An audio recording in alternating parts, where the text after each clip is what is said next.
Everyone, today we are going to start Fire and Ice, poem of first flight of class 10th, poet Robert Frost।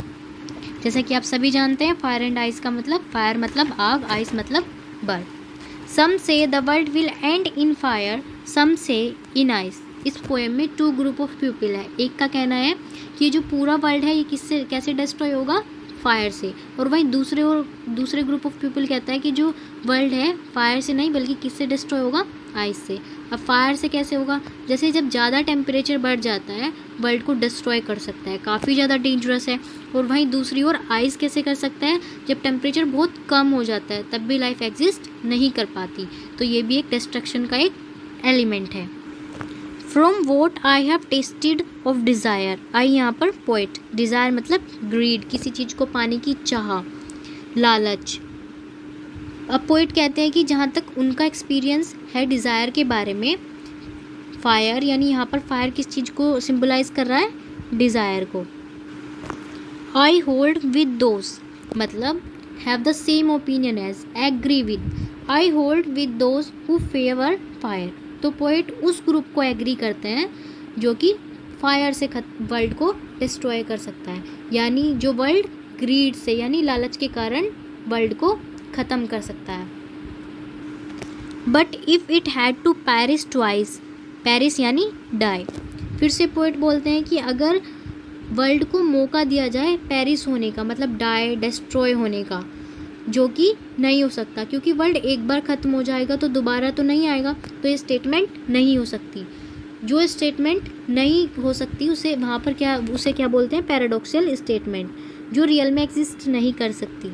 तो यहाँ पर क्या use हुआ है, paradox.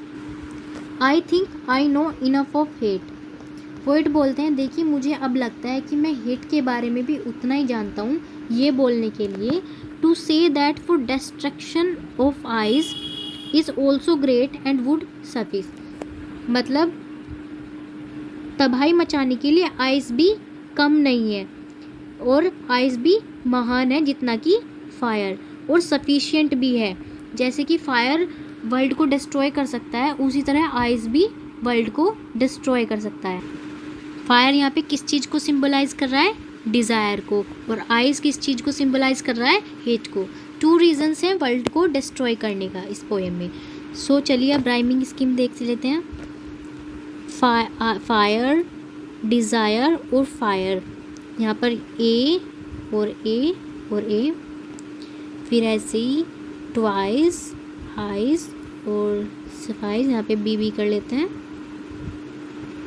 और ice यहाँ पर भी इसे बी कर देते हैं, और हेट और ग्रेट सी। चलिए इसको एक बार लिख लेते हैं राइमिंग स्कीम को। ए बी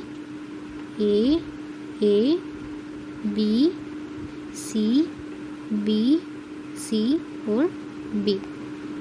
चलिए अब हम एक बार पोएटिक डिवाइस देख लेते हैं। एलिट्रेशन, एलिट्रेशन जब कॉन्सोनेंट वर्ड रिपीट हो रहा हो सेम लाइन में, जैसे सम से यहाँ पर सेम कॉन्सोनेंट रिपीट हो रहा है, और यहाँ पर भी फेवर और फायर में फाफा रिपीट हो रहा है। दूसरा सिंबलाइज, यहाँ पर फायर किस चीज़ को सिंबलाइज कर रहा है, डिज़ायर को, और आइस किस चीज़ को सिंबलाइज कर रहा है, हेट को। और पैराडॉक्स यहाँ पर क्योंकि ये स्टेटमेंट एग्जिस्ट नहीं कर सकती। और इमेजनरी भी हो रहा है, फायर किस चीज़ की इमेज क्रिएट कर रहा है हमारे माइंड में, वोल्केनो, हीट। वहीं दूसरी ओर आइस किस चीज़ की इमेज क्रिएट कर रहा है, ग्लेशियर्स, है ना। तो यहाँ पर इमेजनरी यूज़ हो रहा है। कितनी राइमिंग स्कीम रिपीट हो रही है यहाँ पर, सम से एलिट्रेशन, फेवर फायर, यहाँ पर भी एलिट्रेशन, और पेरिश ट्वाइस में पैराडॉक्स, और फायर और आइस किस चीज़ की इमेज क्रिएट कर रहे हैं, तो यहाँ पर इमेजनरी। पोएट ने इस पोएम को कब लिखा था, 1920 में, और 1918 में वर्ल्ड वॉर फर्स्ट ख़त्म हुई थी, तो मे बी ये पोएट ने उसी की इमेज क्रिएट करके अपने माइंड में पोएम लिखी हो। तो इस पोएम में टू रीजंस हैं वर्ल्ड को डिस्ट्रॉय करने के, पहला डिज़ायर और दूसरा hate. Thank you and have a nice day.